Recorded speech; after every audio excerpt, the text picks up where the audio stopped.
Senhoras e senhores, boa tarde.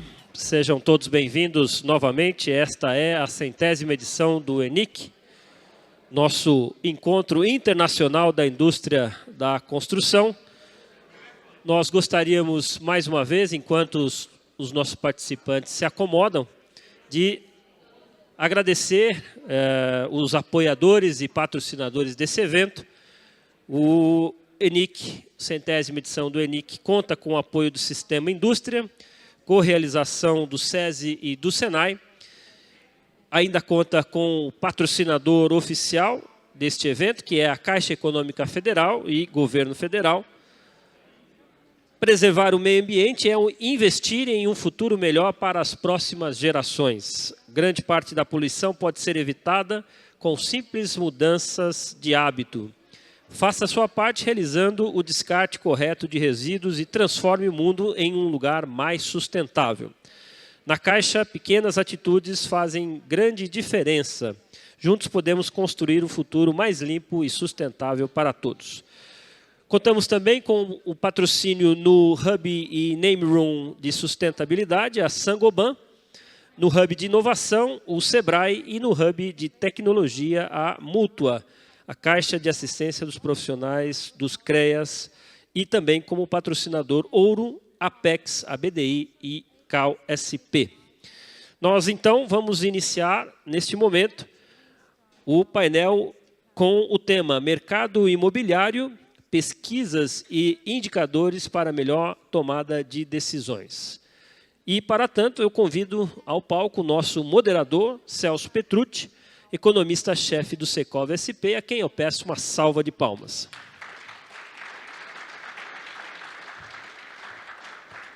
Convidamos também Marcos Catalian, sócio fundador da Brain Inteligência Estratégica. Convido Ciro Naufel Filho, diretor de Relações com Investidores da companhia e diretor executivo da Lopes São Paulo. Convido ainda Eduardo Aroeira, vice-presidente da CEBIC.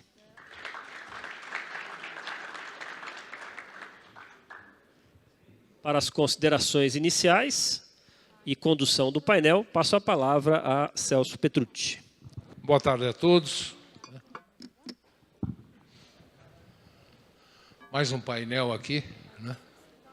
Estou vendo o Ari aí.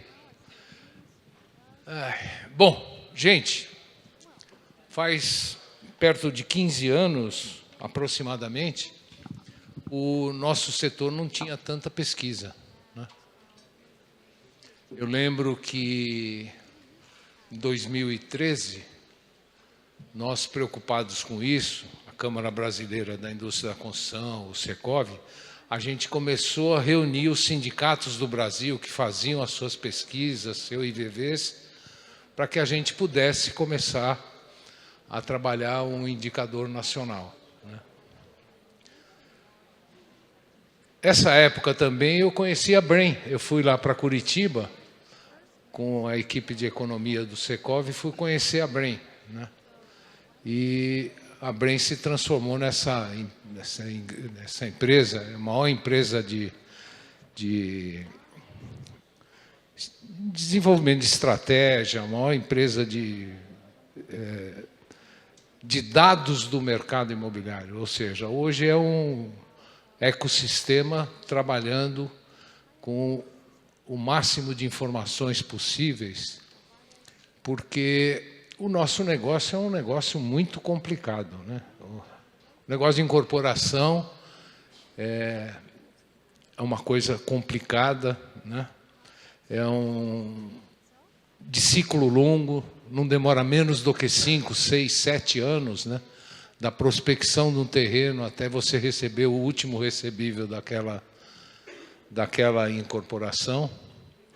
E passados esses anos, desde 2016 que a gente vem desenvolvendo um indicador nacional, hoje com 221 cidades no país, e que aponta aí que o nosso mercado, que era de aproximadamente 200 mil unidades nestas cidades em 2016, hoje é um mercado de 400 mil unidades em 2024, se eu não tiver com os números errados, né?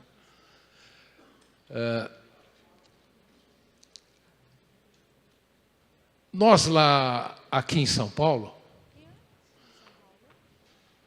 eu não gosto de falar muito do mercado de São Paulo, que parece, vamos dizer, quer aparecer, mas nós também passamos e estamos passando por uma transformação, né, Ciro? Substantiva, quer dizer, há 10 anos atrás nós tínhamos um mercado de 30, 40 mil unidades por ano e hoje esse mercado é de 100 mil unidades por ano. Então, cada vez mais a gente precisa de informação, né? E, por vezes, eu converso com o Eduardo já há muitos anos de pesquisa, de IVV, junto com a DEME do Distrito Federal, com o Sinduscom do Distrito Federal, com alguns de vocês que estão aqui. E eu, por exemplo, nós aqui do Secov, o ex-presidente Cláudio Bernardes, achou que a gente devia fazer um anuário, Gama, para colocar todas as informações do mercado imobiliário nesse anuário, né? Esse ano nós fizemos a 10ª edição desse anuário, um catatal, agora não é mais um catatal, é um QR Code, né? Mas um catatal de 270 páginas, que, infelizmente, eu acredito, poucas pessoas leem, né? Mas as poucas pessoas que leem, né, o Ciro é um deles, né, cresce a possibilidade delas errarem menos, né?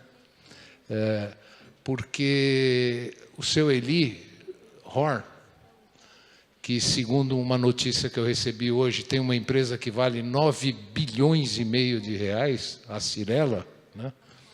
O seu Eli Horn já me falava lá nos anos 80 que em 10 incorporações ninguém acerta as 10, tá? Né?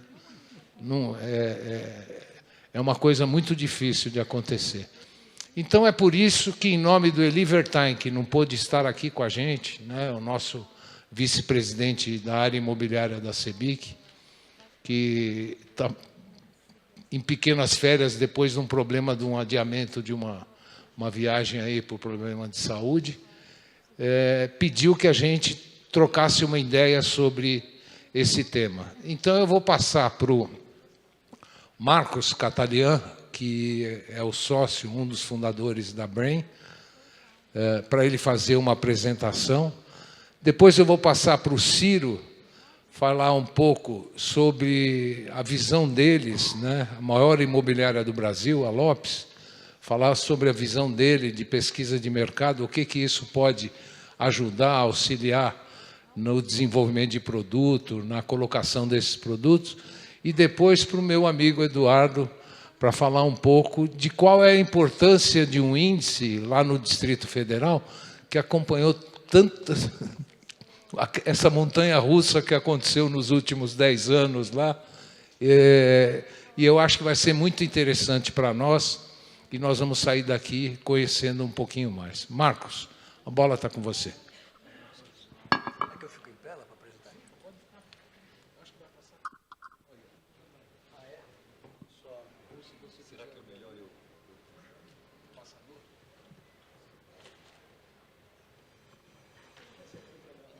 Tem um passador?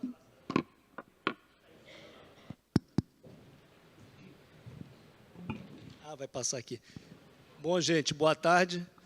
Prazer estar aqui com vocês aqui.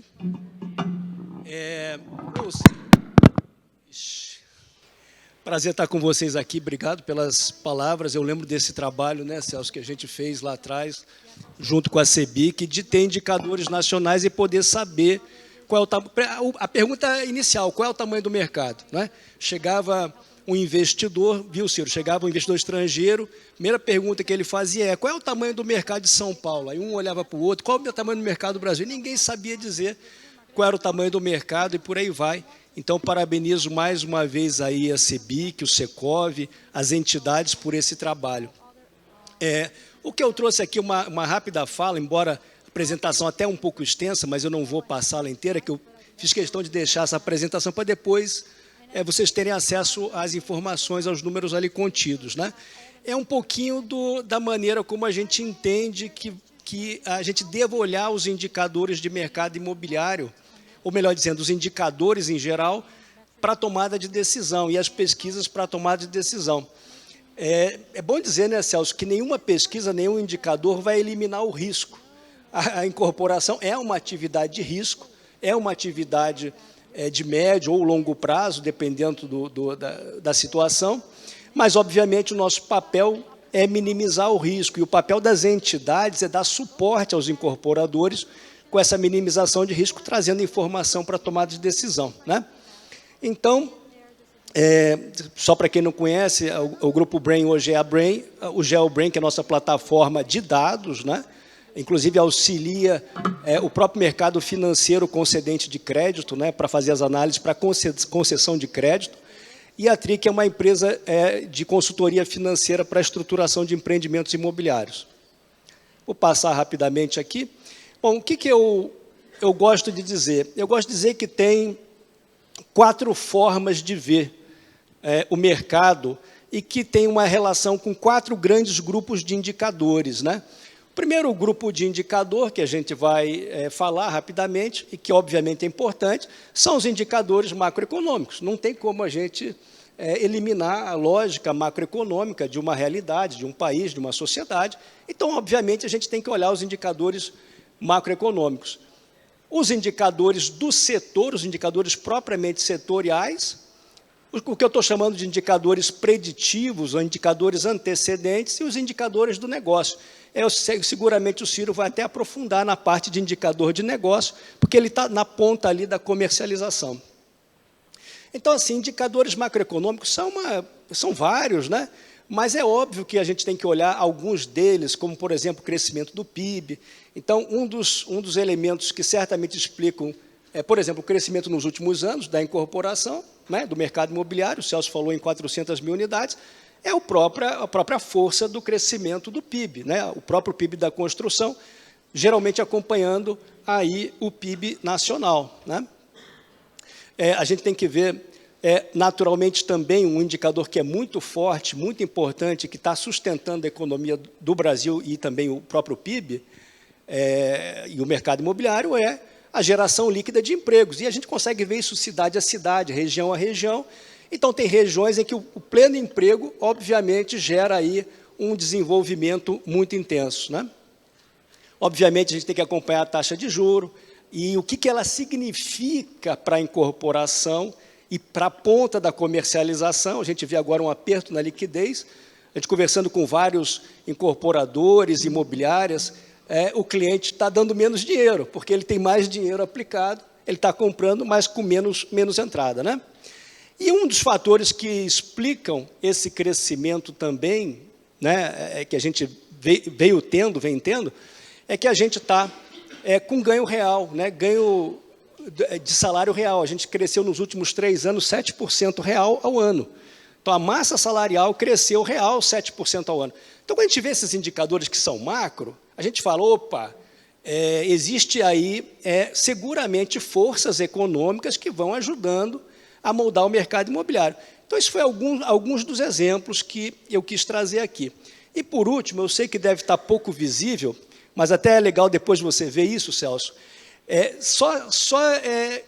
separar que indicador é diferente de expectativas, assim, por exemplo, que são capturadas e que flutuam ao longo do tempo, né? Então, a gente trouxe, por exemplo, o Boletim Focus, janeiro do ano, né, o início do ano, e o que, de fato, o ano entregou. Então, a gente vai ver, por exemplo, se a gente olhar os vários indicadores, erros muito grandes nas previsões. Quer dizer, indicador é diferente de ter uma previsão. Então, se a gente olhasse ali, por exemplo, 2024, a previsão para o PIB, 1,59, ele fecha em 3,4, 3,5, né? Bom, esses são os indicadores que a gente chama macroeconômicos. E os indicadores setoriais, os indicadores de atividade? Aí a gente agora começa a funilar, né? Sai do macro e começa a funilar, né? Então, um dos mais importantes que a gente acompanha, o setor acompanha, e todo mundo tem que acompanhar, naturalmente, aí é um indicador de crédito. Aqui eu trouxe apenas ali do SBPE, e o que já chama atenção? Uma queda na concessão do crédito para a empresa, muito forte, o Celso sabe disso. Então, hoje, seguramente, os incorporadores estão com muito mais dificuldade de tomar crédito, porque está secando o SBPE, mas já para o mutuário, que é a ponta de baixo na aquisição, um crescimento desse crédito para aquisição. Então, acompanhar isso é um pouco do nosso dia a dia, né? Isso tanto em dinheiro quanto em unidades, né? No FGTS, felizmente, também é parte da explicação do sucesso dessas unidades todas, esse crescimento que a gente vem tendo. O FGTS, por sua vez, mantém, continua forte, continua garantido, continua crescendo. Então, naturalmente, a gente vai olhar se aquela região tem uma atividade de FGTS, né? E aí, um dos indicadores mais importantes é justamente esse que o Celso comentou, que são os indicadores imobiliários nacionais, promovidos pela CEBIC. Aqui, trouxe o primeiro bimestre, né? Foi um pedido do Renato, para a gente fazer um levantamento das capitais do principal desenvolvimento do primeiro bimestre. Como é que está sendo, por exemplo, lançamento? Então, começou a ter queda de lançamento esse ano, né? Quando a gente compara com o primeiro bimestre do ano passado. Se a gente... O que aconteceu? Se a gente olhar... Opa, quero voltar. Então, houve queda, por exemplo, de 7% no lançamento, a mesma coisa ali no VGV lançado, né? Mas se a gente olha a venda teve crescimento. Oi? Tá. Venda, por exemplo, teve crescimento, né? Quer dizer, então a gente pode olhar os indicadores, uma queda em lançamento, mas venda continua ativa, ou seja, na ponta do consumidor, o consumidor continua comprando, continua ativo. E aí a gente começa a procurar entender o que justifica, o que explica isso, tá? E a oferta final cai, né? Você tem uma queda do estoque, porque se você tem mais venda e menos lançamento, você tem uma queda do estoque, tá? E indo para a minha conclusão,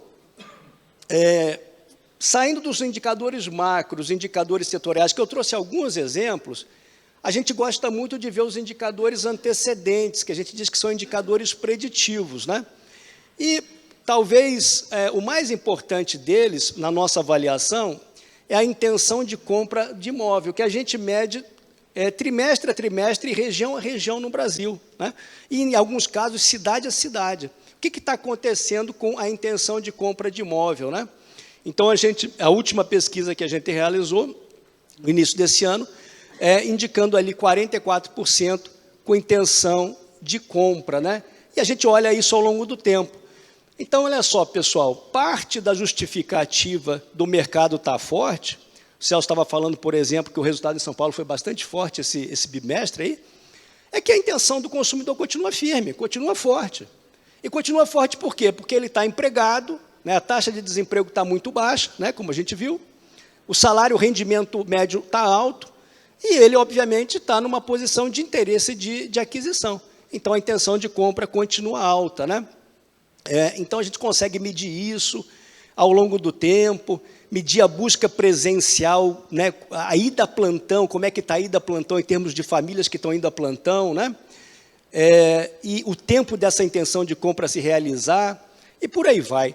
Eu trouxe só uma amostra. E, para fechar a minha fala, e passar para o Ciro, saindo aí, mais ainda do macro, né, do setor para o setorial. Aí a gente tem que olhar cada praça, e depois de olhar cada praça, olhar cada negócio, cada empreendimento e cada micro-região, né?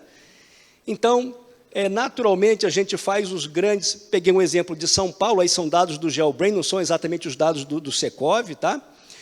Onde a gente pega, por exemplo, o volume de unidades lançadas, né? Unidades lançadas por tipologia, unidades lançadas por padrão, né?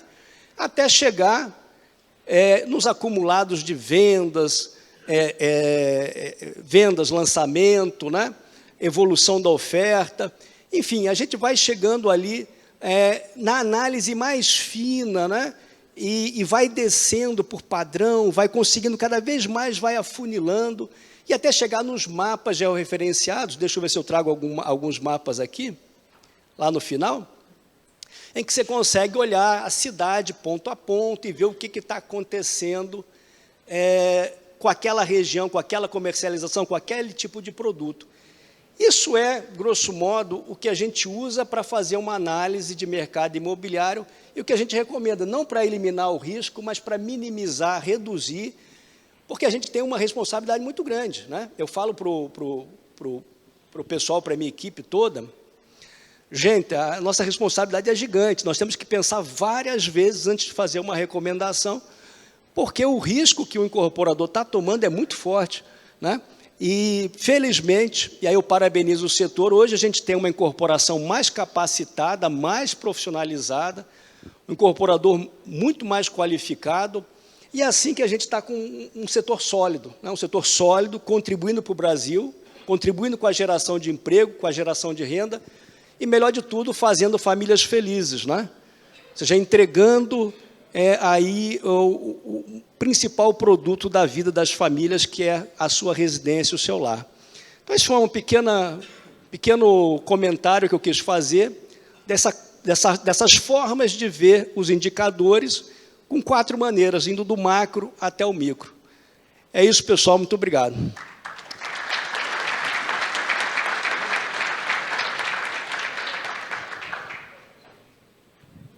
O Marcos, muito interessante isso que você traz para nós. Eu estou vendo esse desenho aqui, esse mapa que você colocou aí. Em São Paulo, nós, o ano passado, eu considero o lançamento todo o empreendimento individual, vamos dizer, uma torre com 80 apartamentos, para mim é um empreendimento. Ou eu considero fases, né? A Cury, a Plano e Plano, a MRV, a Tenda, todas as empresas que trabalham em São Paulo, têm empreendimentos muito grandes, de 1.200, 1.500, 2.000 unidades. Então, cada fase que ele lança, para mim, é como se fosse um lançamento. Para vocês terem ideia, nós lançamos o ano passado, na cidade de São Paulo, 389 empreendimentos ou fases. Ou seja, é como se todo dia do ano, de segunda a segunda, tivesse um lançamento de empreendimento. E um lançamento de empreendimento com uma média de 300 unidades, porque no fim deu 104.000 unidades lá no final do ano. Mas essas ferramentas, como a GeoBrain, aí, como eu tenho o GeoSecov, como tem o GeoSampa, como tem outras plataformas. Aliás, deixa eu falar uma coisa para vocês, porque eu acho que é importante falar, né? Outro dia, o empresário recebeu, Ciro, um levantamento de uma outra entidade e falou, pô, isso aqui é uma cópia do anuário do Secov, isso aqui, né? Toda pesquisa, todo conhecimento é bem-vindo, né? Então, se o Secov faz uma coisa, a Abrainc faz outra, a APOP faz outra, o Sinduscom faz outra, não tem problema nenhum, né? Isso continua ajudando o empresariado a mitigar o risco da incorporação imobiliária, né? Eu vou passar, então, para o Ciro falar um pouco de como é o dia a dia aí de uma imobiliária do tamanho da Lopes, né? Que seguramente é a empresa que mais lança empreendimentos em São Paulo, né? Eu não sei como é que está nos outros estados, mas aqui quase todas as empresas de médio porte para grande porte têm suas houses.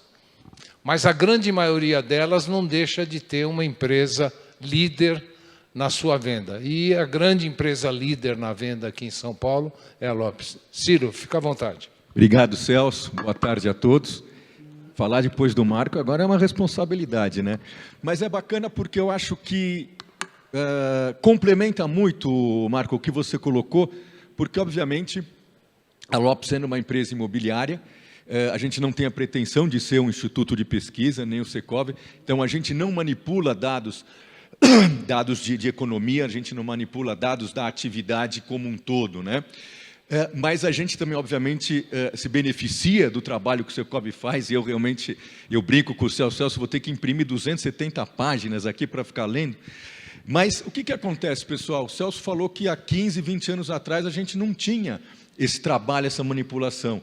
E eu lembrei daquela brincadeira que a gente fazia antigamente. A única pessoa que ganhou dinheiro com feeling foi aquele cantor, o Morris Albert, lembra dele? Que cantava feeling. Porque realmente hoje em dia, pessoal, não dá mais para você ir comprar um terreno, investir milhões. Aqui em São Paulo você tem um sócio que é a prefeitura, que vai te cobrar uma outorga, e você ir na base do achismo, né? Na Lopes, nós temos, uma das nossas principais atividades é essa assessoria, esse consultoria com o incorporador no desenvolvimento do produto, né? Então, muitas vezes esse trabalho começa com um telefonema, e o cara me liga e fala assim: eu estou aqui na rua tal, o que eu faço, por quanto eu vendo? Pô, começa assim. Então, se você não tiver realmente embasado com informação, com dados, você realmente, e o objetivo, como o Marco colocou, o que é? Você diminuir o risco, né? A gente nunca tem a certeza e nem tem a pretensão de a gente estar absolutamente certo. Mas é sentar com ele, mostrar algum trabalho embasado em pesquisa, embasado no trabalho, na manipulação dos dados que a gente tem, para a gente poder sugerir, ou a melhor sugestão que a gente tem para aquele negócio que ele está pensando em fazer.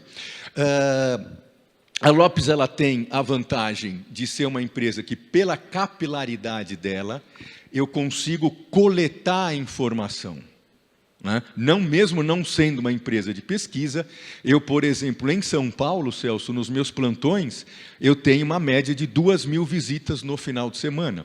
Então, você imagina o volume de informação que a gente tem, né? Vou passar aqui algumas coisas para vocês. Então, por exemplo... Opa, obrigado. Esse daqui é um quadro hoje, para quem também não conhece, do que a gente chama fotografia da empresa, né? Foi fundada em 1935, a gente tem 90 anos, no Brasil inteiro algo como 12 mil corretores, estamos presentes em todos os estados do Distrito Federal, 200 lojas entre as lojas próprias e franquias, e a gente tem a Credipronto, a quarta maior promotora de financiamento privado do Brasil, aí brigando com o Banco do Brasil, né? Isso daqui começa o meu universo, o meu data lake de informações, da onde eu vou extrair os dados para eu poder manipular. É o que a gente chama do nosso ecossistema. Isso vem desde 2006, quando eu abri capital. Então, eu já intermediei mais de 200 bilhões, financiei 31 bilhões, eu tenho no meu site 300 mil imóveis, 5 milhões de clientes ativos no CRM, 20 mil leads gerados por mês, nos últimos 12 meses, quase 14 bilhões intermediados, 4 bilhões financiados. E aí, 2 números que eu queria destacar. 88 mil unidades financiadas e 531 mil unidades intermediadas. O que isso se traduz em termos de informação? Eu tenho 531 transações, onde eu sei quem comprou, o que comprou, aonde comprou, de quem comprou e por quanto comprou. Então, isso é um data lake de informações que, ainda mais hoje, privilegiado pela tecnologia, né, eu consigo ter algoritmos, inteligência artificial para trabalhar essas informações, né? Que tipo de informação que a gente trabalha? Basicamente, 2 tipos de informações. Uma para o desenvolvimento do produto e uma segunda para a comercialização desse produto, né? A hora que eu tenho esse banco de dados, a hora que eu tenho essas informações, no quesito comercialização do produto, fica fácil eu mergulhar nesse banco de dados, através de inteligência e algoritmos, e ter todo um trabalho, hoje com as ferramentas do Insider, do Yes, fazer um funil para eu ter uma seleção do produto, para eu ter uma base de clientes segmentada. Quer dizer, a gente vem... Eu lembro que o processo, pessoal, da venda do imóvel, ele precisa melhorar muito. Até pouco tempo atrás, o corretor pegava a cadernetinha dele de telefone e ele ligava para as mesmas pessoas para oferecer um lote no interior, um apartamento de altíssimo padrão, porque era a carteira de clientes que ele tinha, né? Então, o que a gente fala, a esteira da venda tem que melhorar.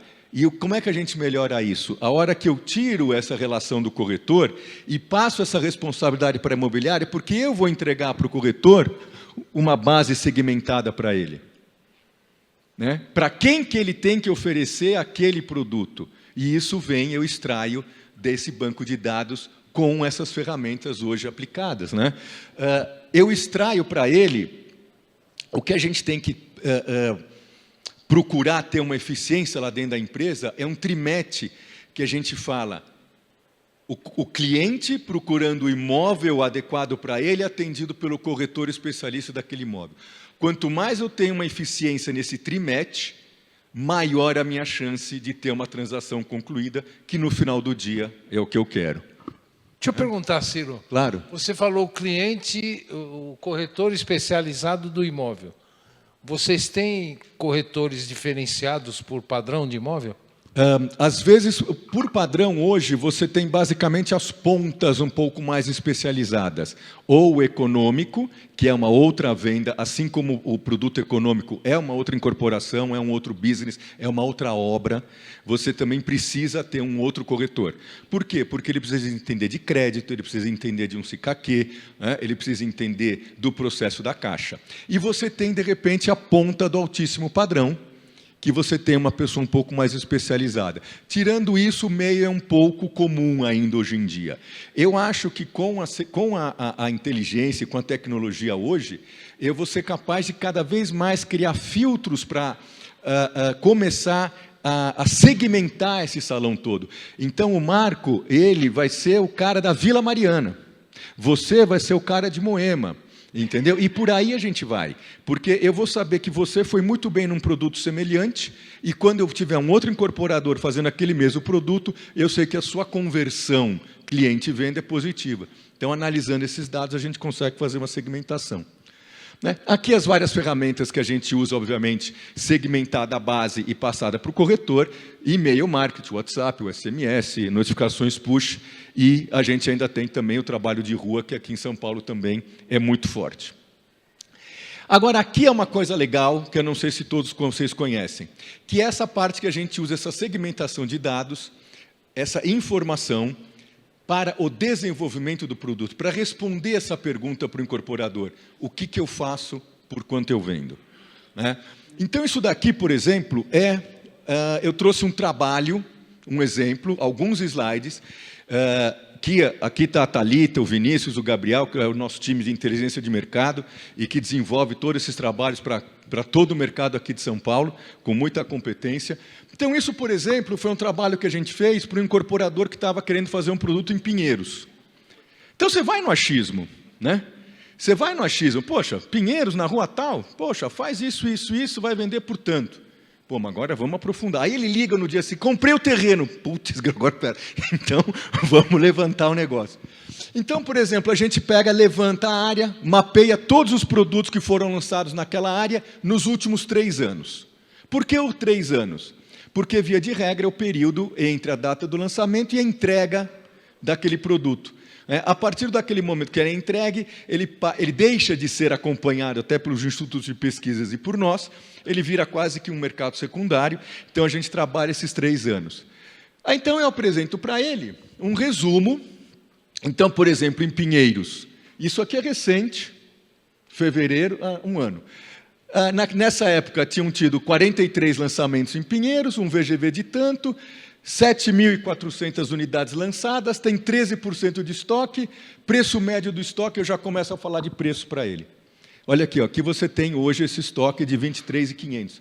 E a gente alerta, toma cuidado que isso é preço de tabela, não é preço de fechamento. Sempre hoje tem um desconto em cima disso. Mas eu já começo a dar um cenário para ele. Esse gráfico é espetacular.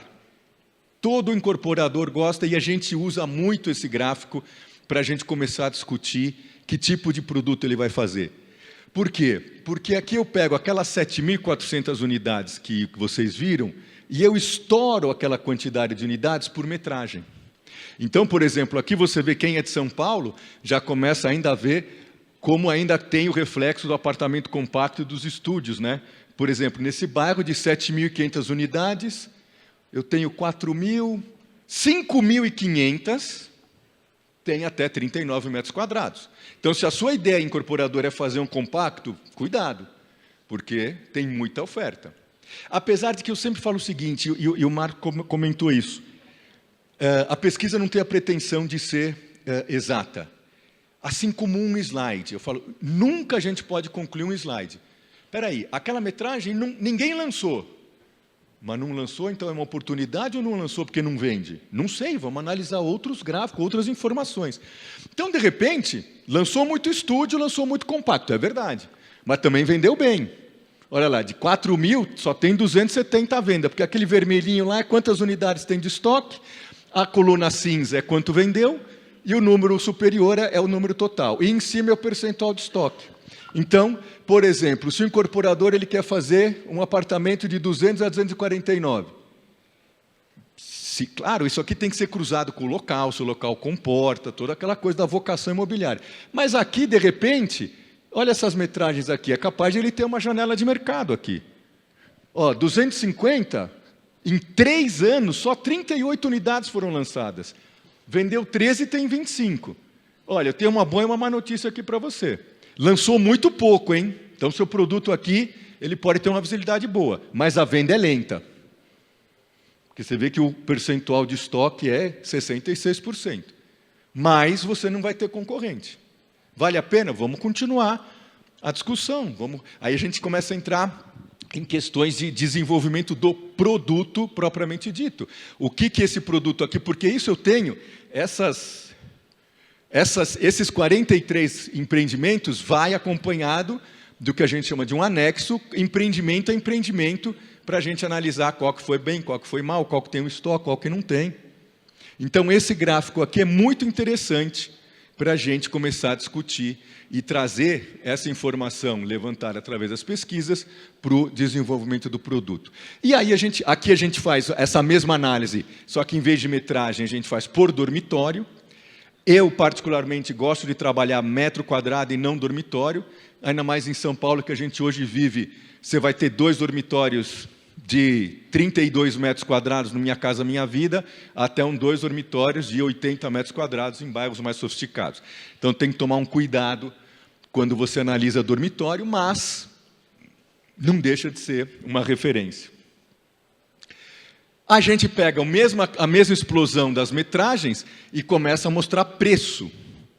Né? Aqui, no caso, tinha um empreendimento famoso de uma marca de hotel que veio para a região de Pinheiros e que saiu com um preço completamente acima do que é trabalhado na região, mas a gente também mostra o estoque, metragem a metragem, de quanto está sendo. Então, a gente começa a direcionar a pessoa ou o desenvolvimento daquele produto em termos de metragem, em termos de preço. Né? Lembrando que esse é o preço que está sendo praticado. Né? A gente hoje está vivendo uma época com os preços um pouco bagunçados, um pouco em ascensão. Né? Aqui os preços também por dormitório.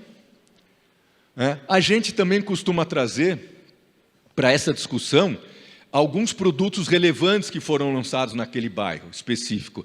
Então, aqui no caso, a gente tinha, como até o Celso aí brincou, a gente tem uma enorme atividade imobiliária atualmente no bairro de Pinheiros e tem alguns empreendimentos referência, que é interessante a gente trazer, porque a gente sabe mais ou menos, olha, ele está pensando em fazer alguma coisa aí de 120, 150, poxa, vamos levantar esses recentes, porque...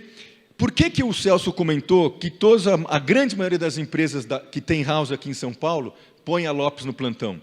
Porque quando você trabalha só com a house, você fica fechada na sua concha. Você não troca essa inteligência, essa informação, esse dado com o mercado. Você não fica sabendo o que está acontecendo no plantão vizinho.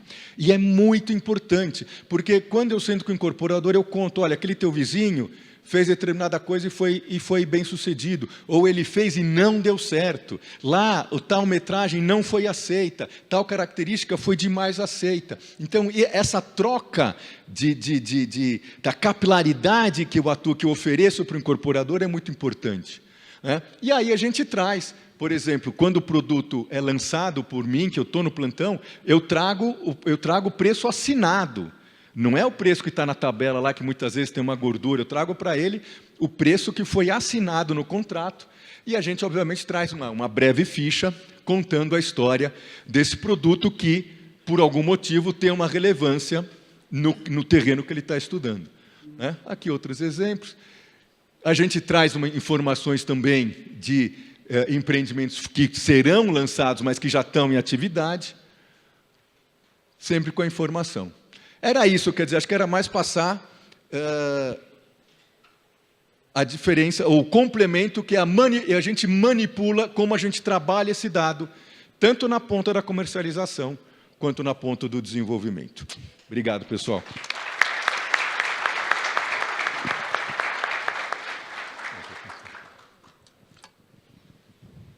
Impressionante. Quando jovem, eu fui trabalhar na Caixa Econômica do Estado, e quando eu saí da Caixa Econômica do Estado, eu montei uma empresa de vendas, né? E na época a gente só tinha plantão, folhetinho, né? Eu trabalhei muito na periferia de São Paulo. Século passado, é lógico, é lógico. Depois veio a fase o governo Fernando Henrique Cardoso, para quem não sabe, ele não acreditava que existiam incorporadoras, construtoras. Então, ele, durante alguns anos, ele insistiu que ele iria dar carta de crédito para as pessoas físicas, né? E ficou insistindo nisso. 1 milhão de cartas, 2 milhões de cartas. Isso não chegava a lugar nenhum, né? Porque, né? E aí a Caixa fez o Procred associativo, a Caixa fez o Prodecar, e aí a minha imobiliária se especializou em fazer esse tipo de coisa. Então, eu fiz lançamentos com a Lopes, eu fiz lançamentos com a Fernandes Mera, fiz com a Coelho da Fonseca. Eu treinei no ano de 98, 99, eu devo ter treinado uns 2.000 corretores em São Paulo. Que foi quando a gente começou a fazer esses programas de demanda, né, caracterizado, sem a Caixa acreditar ainda no incorporador e no construtor, porque ele era meramente uma entidade organizadora, né? Mas, realmente, hoje a gente não vai em São Paulo em uma padaria, em um mercado, em um restaurante, que você não vai ter o approach de um corretor de imóveis oferecendo um imóvel. Então, isso para nós já faz parte do nosso dia a dia. É igual a padaria, né? Em São Paulo, quase toda esquina tem uma padaria. E corretor de imóvel também. Tem quase toda esquina um corretor de imóveis. Eu moro num bairro que tem 60 obras, a Vila Mariana. Eu moro num bairro que tem 60 obras, né? Se fosse fazer ali o mapa que o Ciro mostrou, é um absurdo. E que até junho, num raio de 500 metros do meu apartamento, vão ter 3 ou 4 lançamentos, né? É assim que o mercado foi evoluindo, né? O Eduardo Arueira, ele, além de ser empresário, incorporador, construtor, ele é um líder sindical diferenciado, né? Eu conheci o Eduardo há muitos anos, e faz muitos anos que a gente vem discutindo o mercado imobiliário lá do Distrito Federal. Um mercado que passou por um boom muito forte, de vez em quando surge uma novidade, como o Noroeste, todo mundo acredita, vai para lá, né? E hoje nós temos mais Águas Claras funcionando e outros setores funcionando, mas o Ricardo tem uma experiência muito grande sobre como essas pesquisas, como esses indicadores, esses índices, podem ajudar na vida dos empresários. Então, queria pedir para o Eduardo fazer aí um testemunho. Obrigado, Celso. Boa tarde a todas, a todos. Prazer estar aqui. Falar um pouquinho, eu acho que o Celso me convidou, da experiência com pesquisa, que no fim das contas a gente está tratando de informação. e como ela é importante para tomar de decisão. Eu estava lembrando aqui, vendo, hoje a gente tem indicadores georreferenciados, a gente viu agora. Mas quando eu entrei, acabei de formar, o meu pai era diretor da empresa, eu engenheiro novo, ele falou assim, olha, preciso que você vá lá, levante o custo da obra tal para a gente planejar um novo lançamento. E aí eu fui lá no relatório, chamava RDO, Relatório de Despesas de Obra, e tinha um negocinho lá que chamava XP. Aí eu olhei aquele XP e toda a despesa lá era dividida pelo XP, eu falei, que índice é esse? Aí eu voltei, perguntei, pai, que índice é esse? Ele falou assim, não, olha, em hiperinflação, a gente não tinha indicadores. Então, a forma que eu achei de atualizar os meus custos de obra era dividir pelo valor do dólar paralelo do dia. Então, o que se fazia para atualizar custo quando a gente não tinha INCC, IGPM? Se dividia cada despesa pelo valor do dólar do dia. Foi o meu primeiro contato com o indicador, assim, como engenheiro, ainda nem era diretor da empresa, e como que isso é importante para que você tenha informações de qualidade, né?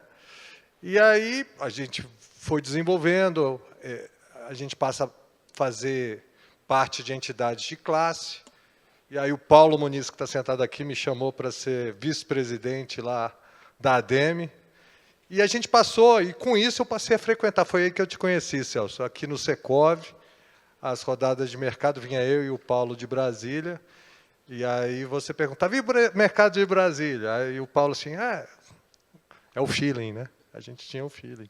Aí o Celso, olha, por que vocês não fazem a pesquisa do IVV? E aí o Paulo falou assim, Eduardo, vamos fazer essa pesquisa? Vamos. E um grande amigo nosso, o Marcelo, lá de Recife, olha, eu tenho uma metodologia pronta. Cara, vocês só usarem. Aí vai eu e Paulo, na verdade ele era o presidente, eu era o vice, o Paulo e eu, para Recife. E a gente foi conhecer e levamos para Brasília, né, Paulo? E implementamos a pesquisa lá na ADEME e o Sinduscom. E a partir daí... A de Recife parou? É outro. E hoje a gente tem lá a nossa pesquisa de VV até hoje. A gente tem esse histórico muito importante. Essa pesquisa nossa, ela pegou os distratos, ela pegou aquele período logo após a recessão, muito difícil, pegou pandemia, pegou o boom da pandemia, e hoje está pegando um mercado com a taxa de Selic elevada, juros de habitação elevados. Mas lá a gente pode olhar nessa pesquisa onde está vendendo, qual o bairro que tem mais oferta, qual a tipologia que está mais vendendo, a que não está vendendo, a que está super ofertada. E aí, com isso, os nossos associados e as nossas empresas podem tomar a melhor decisão para o investimento. Então, o IVV, nesse sentido, foi fundamental. E depois dos indicadores nacionais, né, Celso, a gente ainda consegue se situar em relação ao resto do país. Então, não é incomum eu ligar para o Celso e perguntar, Celso, eu vi a sua apresentação, é isso mesmo? Aqui em Brasília não está assim, não. Ou o Celso me ligar e falar assim, Eduardo, me diz uma coisa, como que está alto padrão aí em Brasília? Então, a pesquisa e os indicadores nacionais, inclusive, estimulam essa curiosidade. Uma curiosidade, por exemplo, lá da pesquisa de IVV de Brasília. Muitos empresários chegavam e falavam assim, não, mas, cara, minha empresa não está... Isso aí que vocês estão mostrando não é isso. Aí a gente parou, pensou... Gente, não está segregado Minha Casa Minha Vida. E aí a gente passou a apresentar os dados segregados. Aí o nosso associado falou, não, agora sim, agora está certo. Então, é qualidade da informação, né? E contar uma experiência, e aí com relação à pesquisa, como é importante a pesquisa na tomada de decisão, aí o Paulo já tinha deixado de ser presidente, eu já era presidente da ADEME, e aí veio pandemia. E aí, o que faz? Liga para todo mundo, como que estão as coisas, fecha, não fecha, vende, não vende? Eu falei, eu vou ficar maluco com isso. O que a gente fez, então, nesse momento? A gente passou e contratou uma empresa de pesquisa que ligava para os nossos associados e fazia uma sondagem de mercado. Várias perguntas das maiores preocupações das empresas com a pandemia, para que nós, como presidentes, pudéssemos atuar nesse sentido, mas o principal da notícia era para dar uma nota para o negócio. No dia da pesquisa, a pandemia era tão maluca que a gente falava na semana seguinte e depois 30 dias. Era isso, a pandemia era 7 dias, era 7 dias. E a gente fazia essa pesquisa semanalmente. E, com isso, a gente passou a divulgar essa pesquisa para os associados e eles passaram a se ver nos outros. Isso auxiliou muito esse gerenciamento. Era um tema muito delicado, porque todo mundo morrendo de medo, a gente tinha cuidado com os colaboradores, fecha, não fecha. A informação tinha que ser sigilosa, porque também, se alguém falasse, ninguém tinha coragem de falar que tinha um foco de Covid no próprio canteiro, mas numa pesquisa com confidencialidade as pessoas tinham. Então, essa pesquisa foi fundamental no gerenciamento da crise. E ela permanece e ficou até hoje, só que hoje ela é trimestral, ela não se pergunta mais semanal, pergunta hoje, daqui a um mês, daqui a 3 meses, 6 meses, né, Paulo? Acho que ficou. E ela veio e ficou. Acabou a pandemia, mas a pesquisa como informação de qualidade permaneceu. E uma outra experiência foi como empresário, né? Nossa empresa trabalhou diversos anos em habitação de interesse social, Minha Casa Minha Vida. E aí foi até o Celso falou, Eduardo, um dia ó, o FGTS vai acabar. E a gente falou, vamos diversificar esse negócio? E aí a gente entrou no médio alto padrão. Muito inseguro. A gente sabia que a gente era uma empresa de qualidade, que a gente fazia tudo da melhor forma, mas era muito diferente. Qual que foi a solução? Pesquisa. Pesquisa. Fizemos pesquisas qualitativas, quantitativas, que ajudou a formatar o nosso produto e a gente pôde sair de um mercado de venda, que o Ciro sabe, é diferente, né? O interesse social a gente vende financiamento, o alto padrão a gente vende produto, né? Então, assim, a gente tinha muito medo de errar. E a pesquisa foi fundamental para que a gente pudesse acertar e o empreendimento que a gente está entregando agora em julho fosse o sucesso que está sendo, né? Então, o Celso, queria falar para você, assim, essa é a minha experiência com pesquisa, e falar assim, olha, uma vez que você acostuma, você não consegue mais trabalhar sem informação. Para encerrar agora, eu lembrei de mais uma. Saindo da ADEME, eu não sabia o que eu ia fazer, né? Assim, saí da presidência, agora é o Roberto Botelho, e eu queria contribuir com alguma coisa, porque quando você é presidente da entidade, você acaba adquirindo vários conhecimentos, conhecendo várias pessoas. Eu falei, o que eu posso retribuir para a sociedade? Eu falei, quero ajudar os trabalhadores, quero de alguma forma ajudar os trabalhadores. Mas o que eu posso fazer para eles? Eu falei, aí fiquei lá uns 2 meses perguntando, eu falei assim, você já sabe, pô, faz uma pesquisa. E foi isso que a gente fez. A gente juntou um grupo de pessoas, contei a ideia e a gente fez uma pesquisa que a gente até apresentou na CEBIC, uma pesquisa sobre as necessidades dos trabalhadores, e a gente pôde identificar que a melhoria do canteiro de obra é fundamental para que a gente seja mais atrativo para os nossos trabalhadores nesse momento de tanta dificuldade de mão de obra. Resultado, o Seconce, lá do DF, abraçou a ideia e vai criar um selo do canteiro que é amigo do trabalhador, baseado nessa pesquisa. Ou seja, pesquisa é fundamental para que a gente tenha as melhores informações, seja numa empresa, numa entidade, pessoalmente. Quando a gente tem as melhores informações, como diz aí o título, né, a gente pode tomar as melhores decisões, né? Então, essa é a minha experiência. Obrigado pela oportunidade.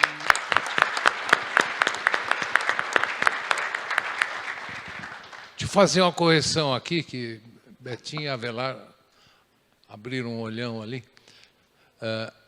A pesquisa de Pernambuco era a melhor pesquisa do Brasil, tá? Feita pela Universidade Federal de Pernambuco, se não me engano.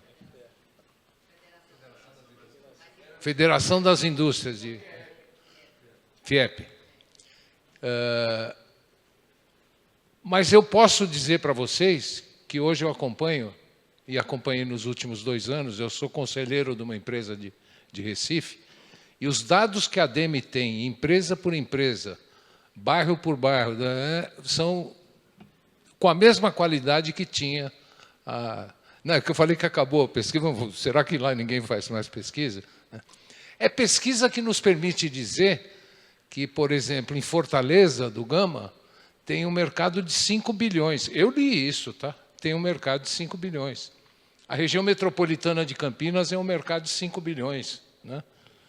São Paulo, aqui a cidade de São Paulo, é um mercado de 50 bilhões. Né? E tudo que envolve o nosso mercado. Mas eu não podia terminar esse painel sem falar 2 coisas. Né? O trabalho que a CEBIC desenvolveu durante a pandemia. Se não fosse a CEBIC, as nossas entidades, né, regionais, os nossos Sinduscons, as nossas ADEMES, nós não conseguiríamos que a construção civil fosse tratada como uma atividade essencial. Então, ponto 1. Nós não precisamos parar os milhares de obras que a gente teve. Segundo ponto. Aprendemos muito com os SECONSES como melhorar a saúde dos nossos trabalhadores dentro das obras, né? Os equipamentos que eram necessários. E houve até um efeito que a gente em São Paulo chamava de rebote, Gama.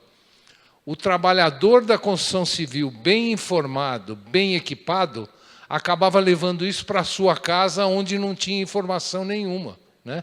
Porque o governo não consegue passar as coisas com a velocidade que, por exemplo, as empresas conseguem.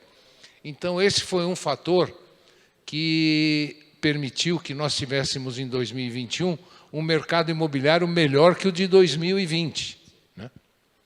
E o segundo fator, o desenvolvimento tecnológico. Nós desenvolvemos, durante o ano de 2021, eu acho que nós desenvolvemos 5 anos de tecnologia, de inteligência de mercado. Né? O que a gente faria nos próximos 3, 4, 5 anos, a própria pandemia nos obrigou a fazer da forma que foi feito, e isso hoje é uma realidade no mercado imobiliário. Falei ontem com o Eduardo, conversei um pouco sobre o mercado do Distrito Federal, converso muito com o Marcos, converso muito com o Fabinho, né? E deixa eu passar para vocês a impressão que nós temos do mercado. Né? Que essa impressão que às vezes uma pessoa tem, o Celso sabe o que vai acontecer no mercado? Sabe M nenhuma, eu não sei o que vai acontecer no mercado. Mas a gente já está sentindo uma tendência. Os financiamentos imobiliários estão maiores na pessoa física do que o ano passado. Então, eles deverão terminar o ano igual ao ano passado. Quem vai pagar o pato são os financiamentos para a pessoa jurídica. Tá? É a opinião do Celso? Um pouco. Mas a própria BCIPT já está fazendo essa leitura. Nós podemos ter o mesmo número, o mesmo valor nominal de financiamento do ano passado, 189 bilhões, só que isso vai estar distribuído de uma outra forma. Não serão 149 de pessoa física e 50 de pessoa jurídica. Isso é um dado.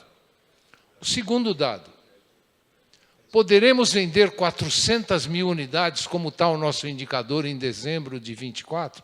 Eu acredito que poderemos. Né?